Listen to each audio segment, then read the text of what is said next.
நாகப்பட்டினம் மாவட்டம் திருக்குவளை அடுத்த மேலவாழக்கரை கிராமத்தில் பழமை வாய்ந்த பாலமுனீஸ்வரர் ஆலயம் அமைந்துள்ளது.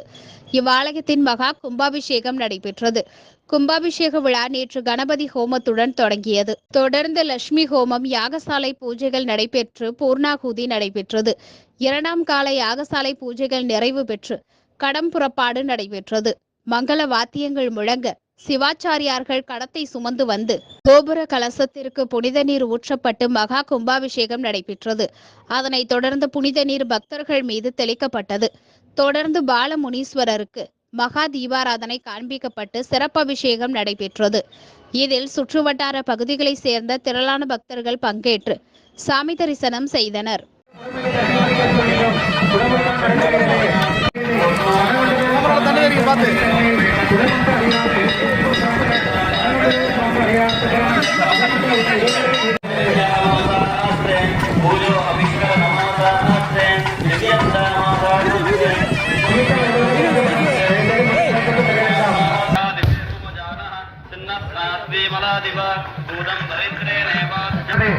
எல்லாம் வல்ல பரம்பொருளின் குருவர்களின் திருவள்ளுவர்